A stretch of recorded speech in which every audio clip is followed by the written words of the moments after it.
Hello and welcome to a Save Your Sanity live stream. I'm Dr. Rhoberta Shaler and I'm here with my exciting guest, Anna-Thea, and we are going to be talking about this topic, becoming open to sexual intimacy after leaving an abuser. Huge topic, just huge. So welcome to the live stream, Anna-Thea. Thank you for having me, Roberta. It's so fun to be here again.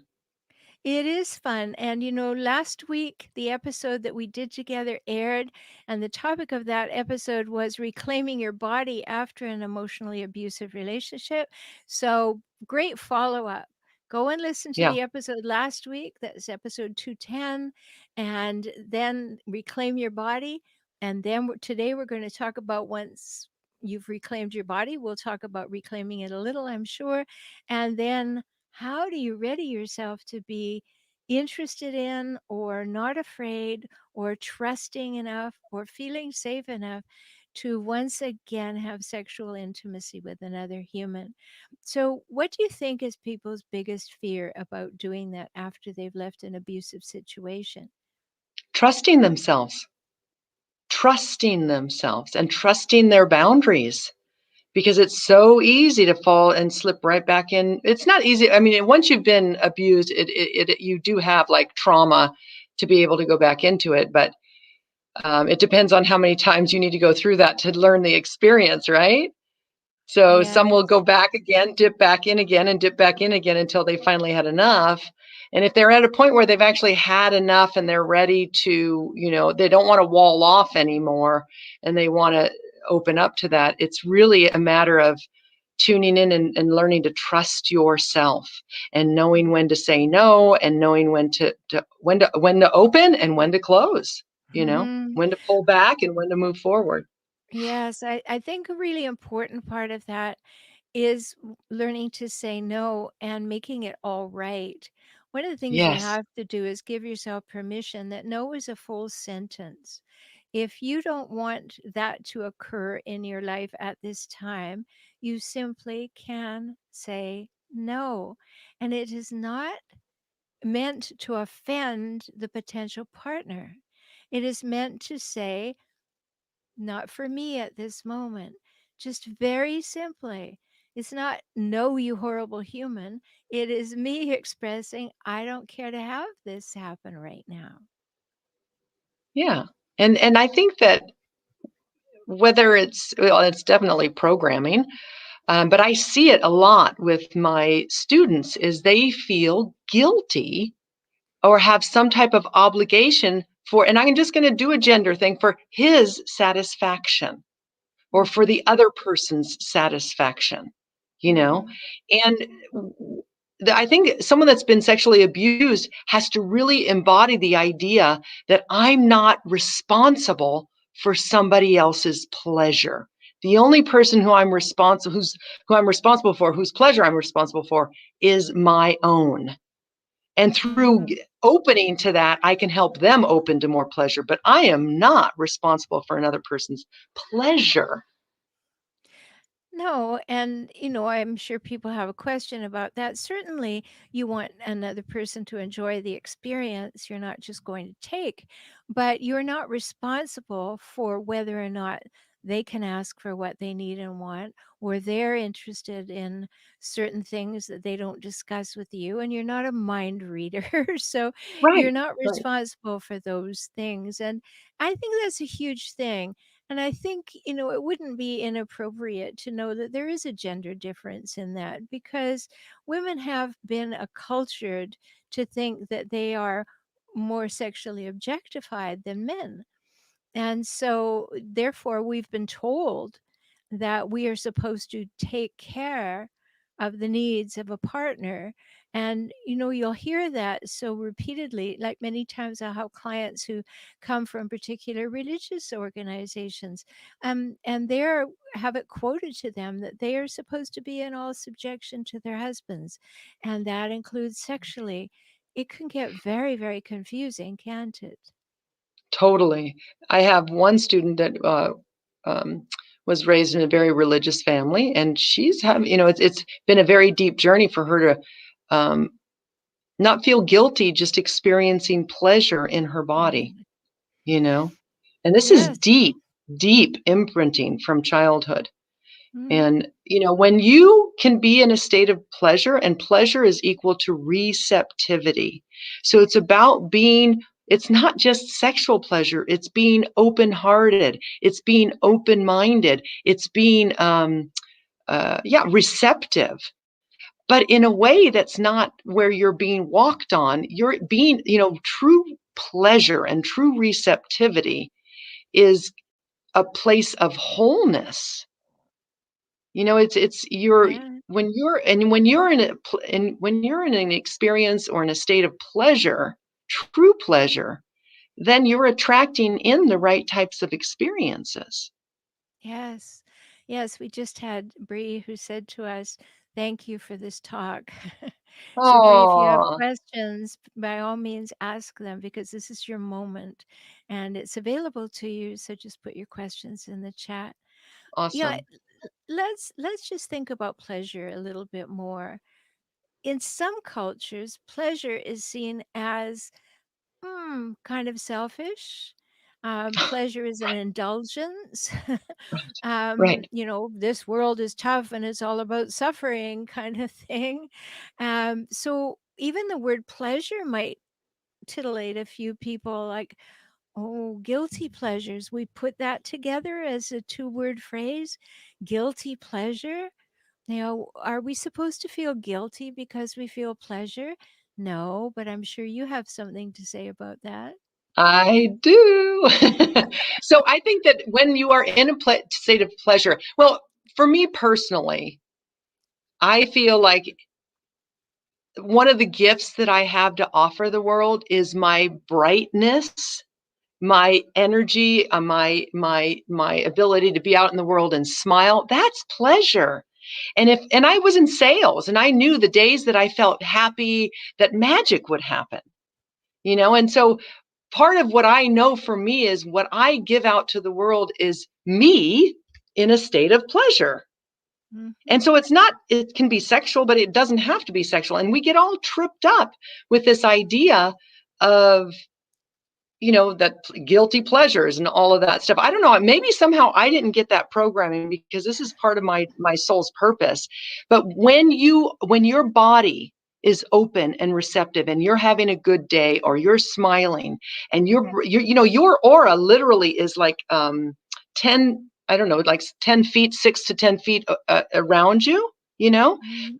but when a man gives a woman pleasure, her aura expands and he gets a healing. I think we've talked about that before. So We it's did. really just us changing our mindset that as we experience more pleasure, we're really offering healing to the world, you know? And so it's I almost as think if though as women, we can't not afford to be in a state of pleasure because we're offering such a beautiful gift to the world and healing. It's our yes. duty, it's our obligation, you know? Wow. Wow. I can hear women around the world applauding, but gasping at the same time, like, really? Yeah, But I know yeah. what you're saying because why do we hook up pleasure with sex anyway? Why does that where our mind goes? Yes, that's one of the pleasures of life for sure. But, you know, I'm happy. I am just genuinely happy. And that is something that I take great pleasure in is knowing that I'm happy, I'm content, I'm comfortable in my own skin, I'm delighted to see other humans. I don't have a tape running in my head about, should I be out here smiling at folks or not? But if you've been abused, you question everything. You Yeah. question your very being. You question should you be alive? Should I believe what the abusers said? If they're one of the hijackals I talk about, they love to put you down and make you small so they can feel that they're more grand and more in control. If you've had that for a long time, part of your journey to becoming open to sexual intimacy is to let go, release all of those messages that were about the abuser, by the way, not about you at all. They were projecting their need for power on you. It had nothing to do with you. And if one thing I could say to anyone who has been abused, it is not to do with who you are as a human. It may be that you were passive. It may be you didn't speak up. It may be that you didn't feel confident. There may have been attributes that you can change, but it's not about who you are at your basic nature. You didn't deserve to be abused. There's not something terribly wrong with you. There's something wrong with the abuser. Yeah. Well, the other thing, as you're saying all of that too, what I want to tell your listeners, it's really, really important if you are wanting to open up to intimacy again, is to redefine what sexual intimacy is. Yes, That's super absolutely. important because we think, okay, so sexual intimacy is satisfying my lover, or sexual intimacy is the goal is, his ejaculation. No, it's like it's redefining sexual intimacy is the marker is, am I in a state of pleasure or am I not? Mm, Am I exactly. feeling safe or am I not? That's the That's a big one. redefinition of sexual intimacy. Beautiful.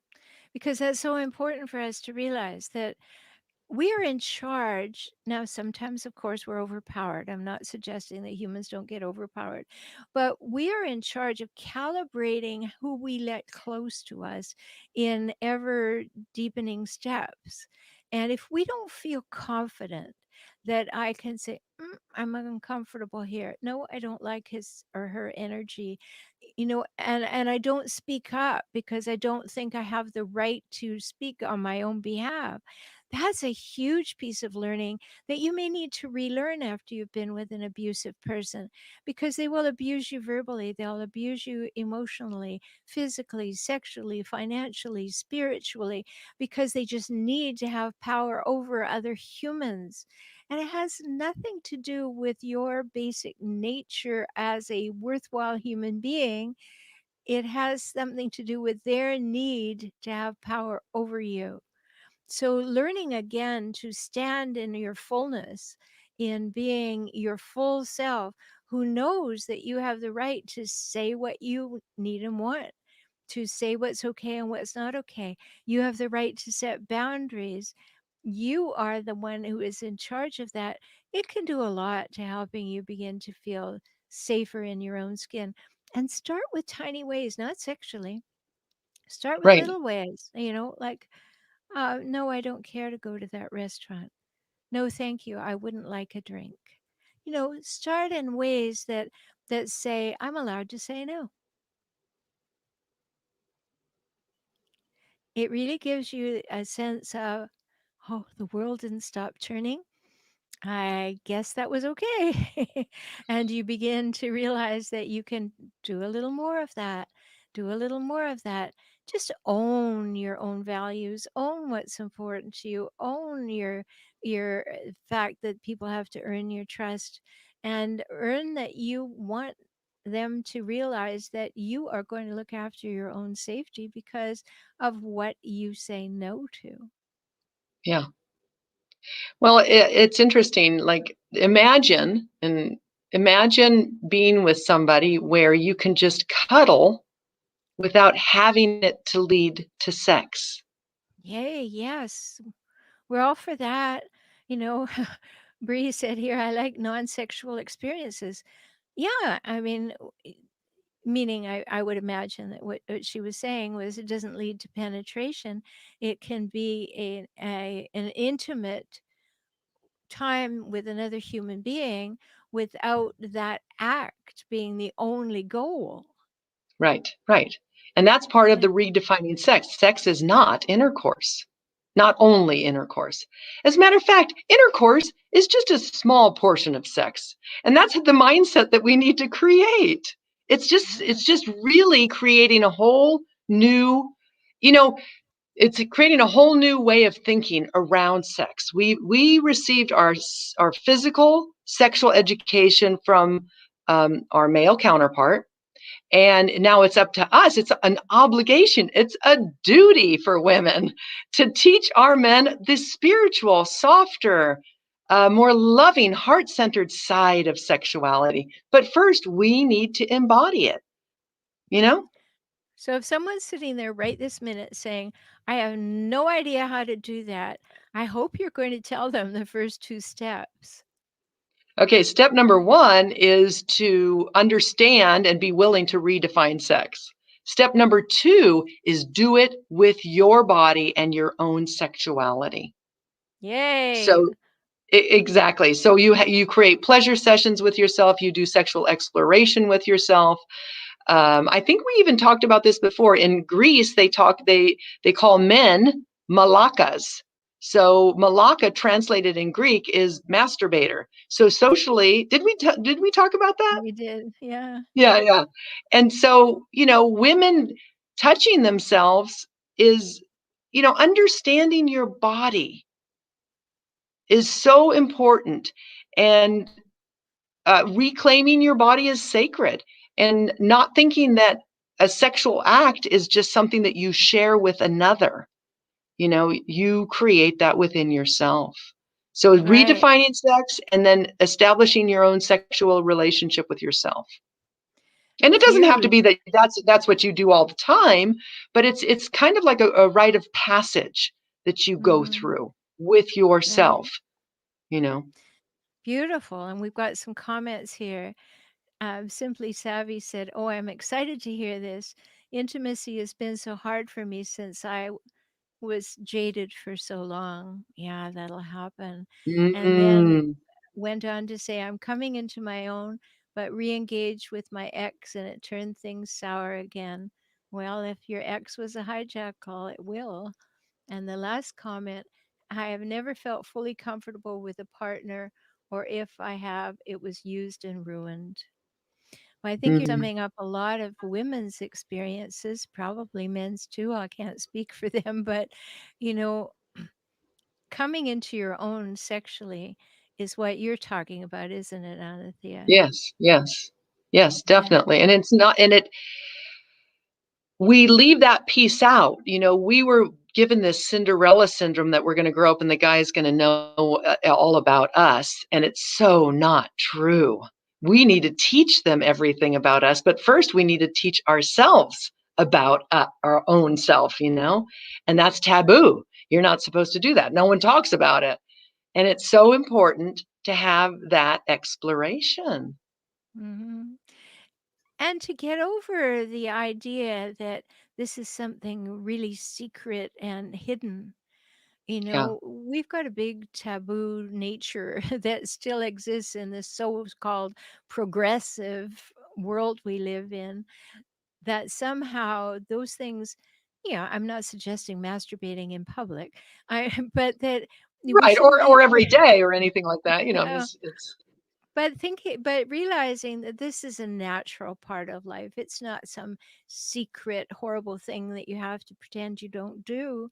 To know that this is okay. It's completely okay. And Simply Savvy said, yes, bringing sexuality into the opening and accepting our sexuality is huge. And it is, everybody is a sexual being, and that goes with the body. How that's expressed is another thing, but we are sexual beings. Why pretend we're not? exactly. Well, and the other thing that I wanna add to that though, for women is we as women need to cultivate what I call feminine sexuality, the feminine expression of sexuality. So yes, explore your sexuality, but that doesn't mean go in the other room and get yourself off. Right. Make a date with yourself. Explore your skin, the texture of skin. What parts of your body are more sensitive to touch? Touch your face. Do some words of affirmation. Call in sacred energy. Make it a ceremonial experience. Play with it. And then Mhm, even don't have an orgasm. Don't go for the big O. See what else is there, you know? mhm. Yeah, all good things, and we're touching some chords here, no pun intended.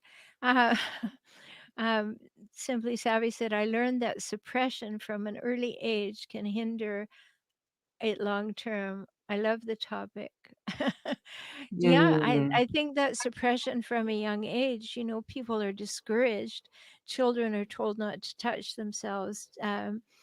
Sex is put into some kind of mystique or in a place that we're not supposed to talk about. How many young women, and I'll use that because I am a woman, but how many young women have gone into their sexual experiences with no commentary from their parents because we weren't talking about that. We don't have that kind of relationship. And right. so why do we do that? Obviously rhetorical, but you may have an answer. Why do we pass this on to our children that any kind of suppression is is necessary? Well, I think that we grow up in dysfunctional families, and the parents are probably either, there's all kinds of dynamics with parents raising kids, right? And who knows what's going on in the bedroom behind the scenes. Um, so we're really healing from generational layers of dysfunction, Mm, and you know what else? Disconnect, disconnect from the body. We're all right. operating from our heads, and we Mhm. do not even really even know what it means to be in our bodies. That's why actually a beautiful thing to open up to sexual intimacy again is to have a yoga practice. Do some type of practice that allows you to experience, or yin yoga or yoga nidra. These are experiences that allow you to just feel the warmth and the beauty of just being in your body. I recently made a practice, an online course that actually takes you through understanding your different organs and emotions. And I Okay. take you through a process of, you start by massaging your inner thighs, and then you put your hands on your ovaries, then your heart, then your lungs, then your breasts, then your stomach, and then your kidney and liver, and then your spleen and liver, and then your belly, and then back to your ovaries and to your womb. It's really a beautiful, like a guided meditation process. And this is part of experiencing pleasure in your body. But we don't Mm, have those kinds of relationships typically with our bodies. And who teaches us? And we don't learn that kind of relationship. And our parents don't have, generationally, our parents don't have that type of. And even now, people, I see it. People are not connected to their bodies. right. And everybody notice you can find Anna-Thea at annathea.org. Oh, Because it's important for you to be able to take these courses and experience these things that she's talking about in the privacy of your own room, so that you begin to get more acquainted, more comfortable with your body. Such an important thing. And here are some more comments. I try to keep open communication with my kids and to normalize desires and experiences with healthy input and guidance. Good. Yay, you. High five for sure. And she also said, I'm assuming it's a she, my parent made it a rule not to discuss any of this. Yes, mm. for sure. Yeah. So And that sends a message right there. It's not to be discussed. well, interesting. I come from a home where I was sexually abused by my father. My mother knew it, and it was a verboten Mm. topic completely. I couldn't bring it up because they were in cahoots, right? So, talk about secrecy. It was amazing. So, here's another comment from Bree. The title confused me. I want to learn to be intimate again, but not the way you're speaking of it. I don't masturbate, and I love to read my Bible. Okay. Tell us more what it is you'd like to know about, and we'll talk about that. So, ask us specific questions. That would be very, very helpful, Yeah. because we love to answer those questions. And then Simply Savvy said they have classes on sensual dance for the purpose of helping women get in touch with their body and sensuality. Yeah, go and take a belly dancing class. I did that. That's good. um, so She said Can I make a comment on that? See, this is about us redefining again. So masturbation is an old term. Self-loving and self-pleasuring is what I teach. So it's beautiful. shifting your relationship with your body. And Mm, I just finished teaching a 6-week immersion, Sex Ed You Didn't Learn from Your Mother. And it was really honoring and humbling for me to have the group of women that I had. And one of the women in the course said that she's been doing years of healing or therapy from sexual abuse and childhood wounds and all of that. And she said she's gotten more out of that 6-week immersion than all the years of therapy. And I was like, mm, wow, this is so awesome to hear. And I thought about it. Why did this 6-week immersion make such a difference? And I mean, I know what I teach is awesome material, but what I felt it was that I am role modeling the total acceptance and love of my yoni. mhm, I've done my shame work. I mean, it's not, and I humbly say, I probably still have shame in with my sexuality. There's never an end to how much more we can heal in this world, right? But mhm, I feel like, just like doctors don't know much about nutrition, there isn't much schooling about sexuality. And so I had yes, to literally go to a mystery school and embody and heal my own sexuality. And I feel like I embody that. I embody um, that energetic of my sexuality is okay. And mhm, and actually it's not even okay, it's sacred. And who I share it with, I have to have a very safe container to be able to express my sexuality. yes. Yes, and those are very important things for people to hear. We have a question. Is it true you hold trauma in your body, particularly sexual trauma in your sexual organs? Yes, Yes. it is true. And what's really important to know is how connected you are. What's happening in your heart and what's happening in your brain is happening in your body. And all of these things are connected. So if you've had unsafe sexual experiences, or you've experienced fear during those times, yes, every cell of your body will vibrate with that. And you will have that embodied, if you like. But the good news is it doesn't have to stay that way. What do you say, Anna-Thea? Well, my teacher said, this is years ago, and I remember when she said it, she said, your genitals hold consciousness. And so think of it that way, that and also shame is the heaviest frequency.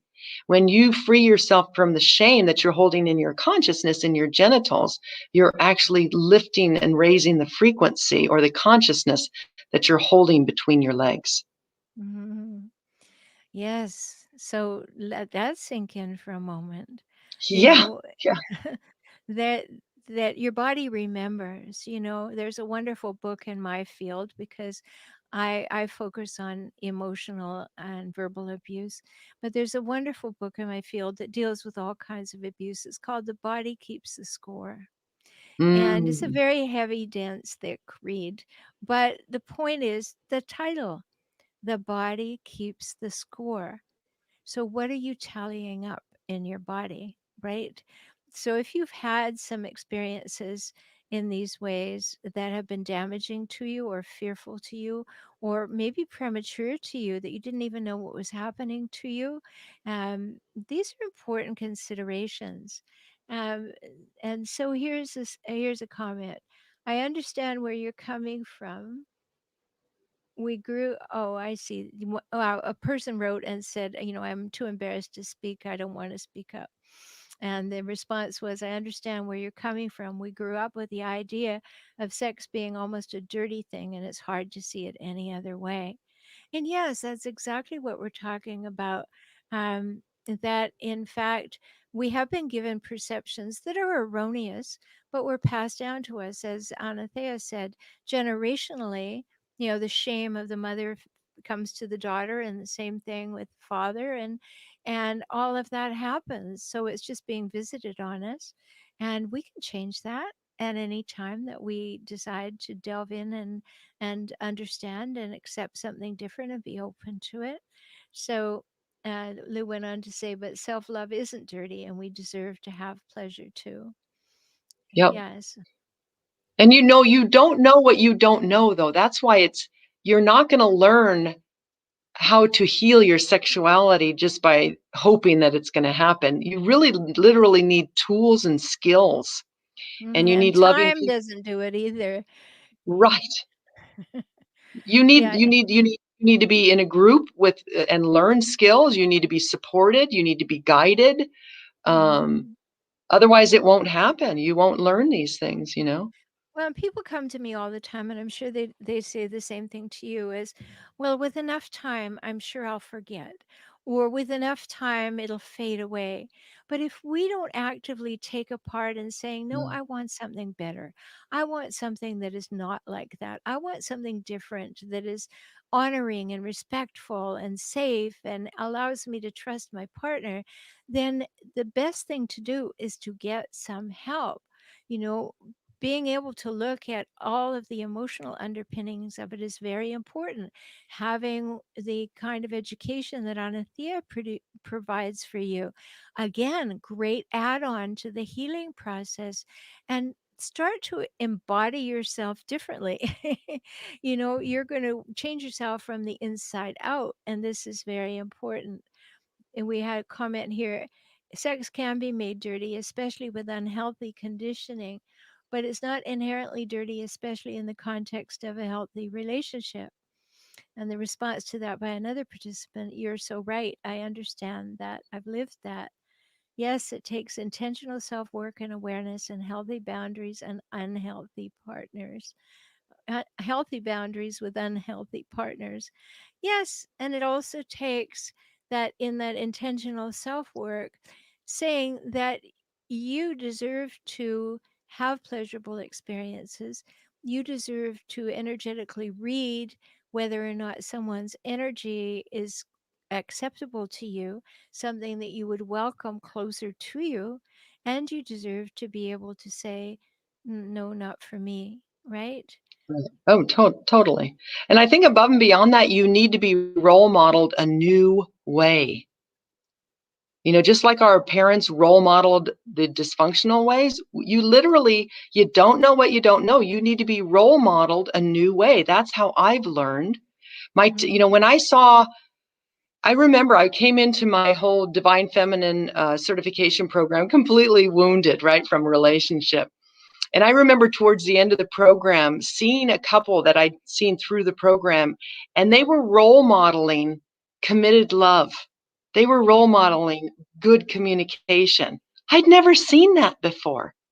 So if Right. you don't see it, how can you even step up and into it if it's not around you, if you're not being exposed to it? And so I think Right. this whole idea of the role modeling of a new paradigm in relationship or role modeling of new attitudes and people around you that have redefined sex in a whole new way. That's, I think for me personally, that's what's made a difference for me. And I see it with my students too, just giving a whole different way of being and you Mhm. seeing that, and then you'll be Mhm. able to step into it. Yes, and you will see what you want as well. When you see a Hmm. role model, you can say yes or no to it. But if you have not seen it, you don't know what it is. So I Right. absolutely agree with that. Before we run out of time today, I want to go back and revisit our topic, which was becoming open to sex after leaving an abuser.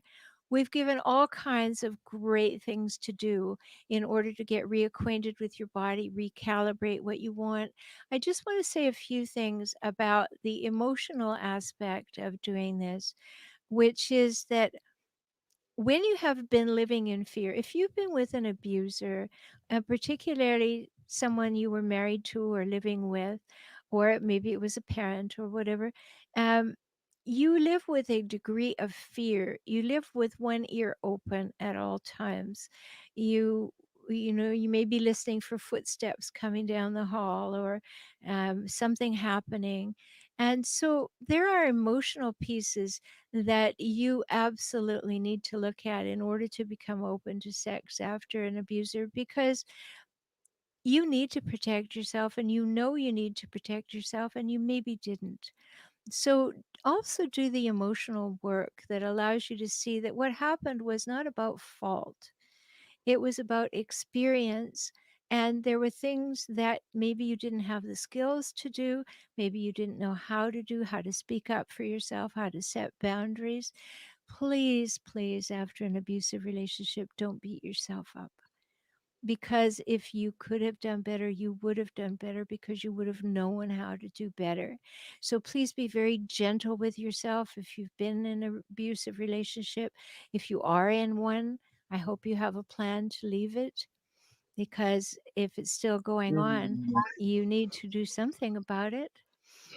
So we have a couple of specific questions here. That said, let's hear this question. Is abstaining considered healthy if it's out of necessity to avoid an unhealthy partner? Like living with my ex but not having other relationships, I just abstain. Well, that's interesting. I mean, do you feel yourself committed to this human?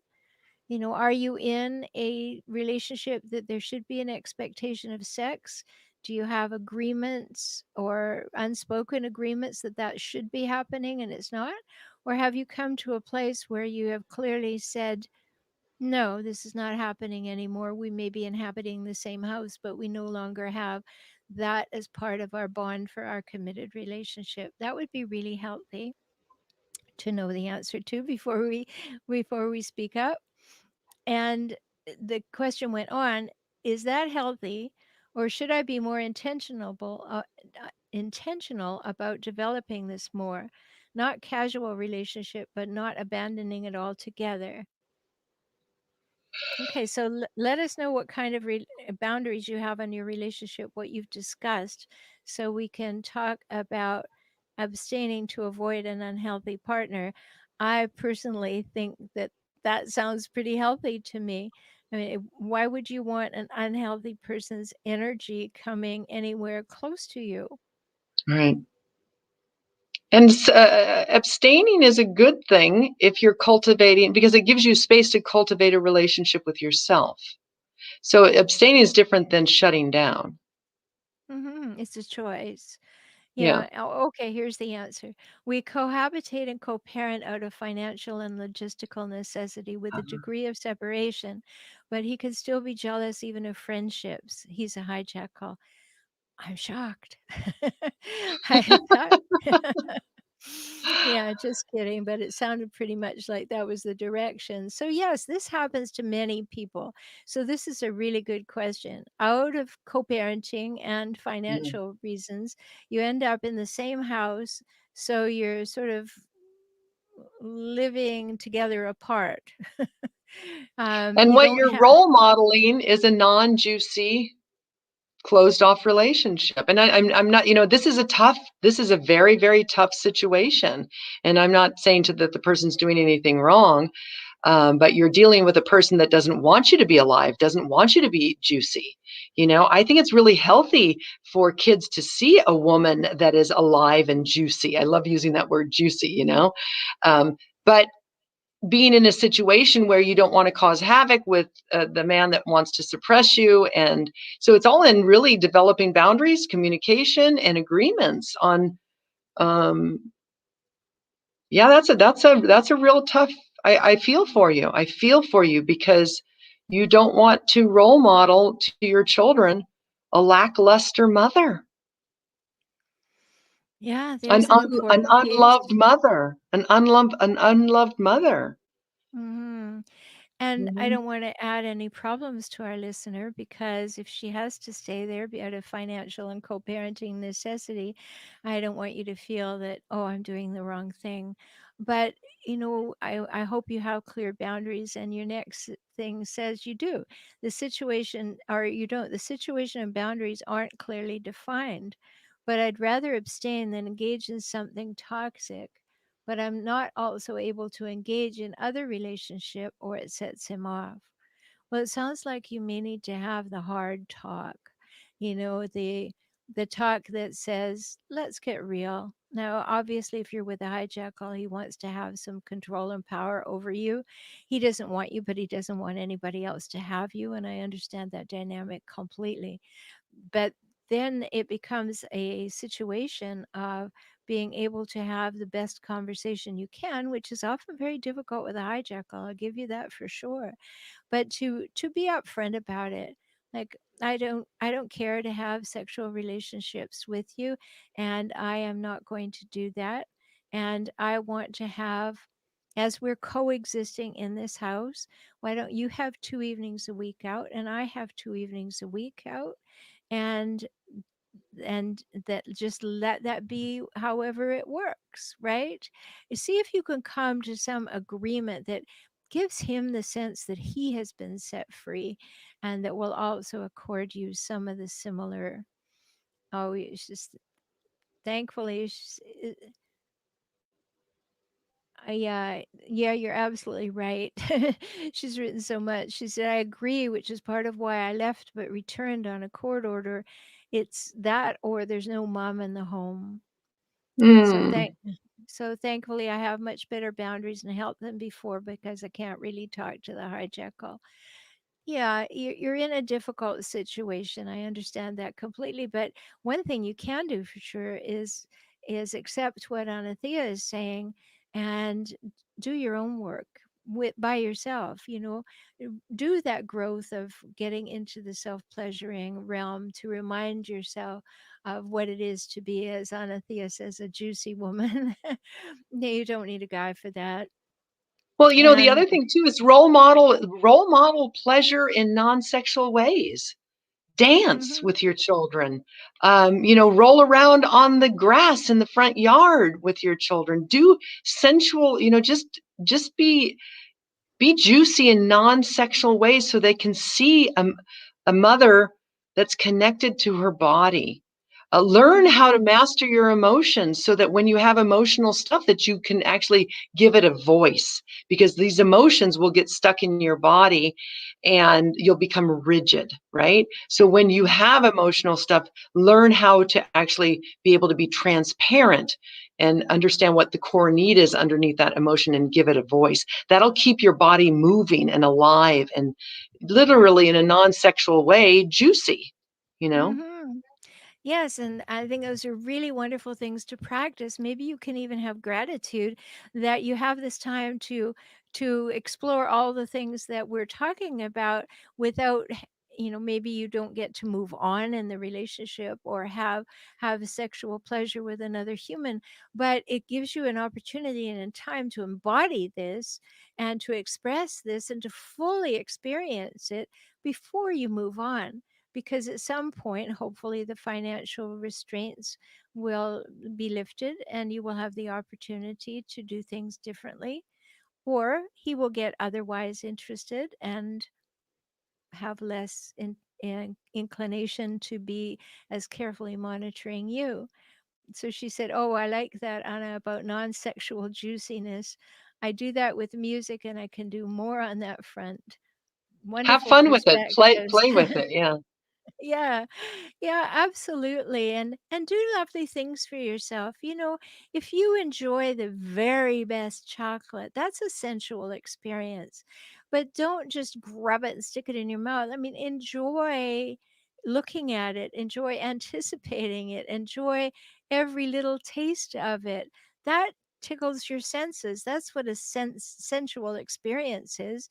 These wonderful things to hear and feel and touch and taste and smell, and enjoy it and be engaged with it, open to it and finding ways to do that.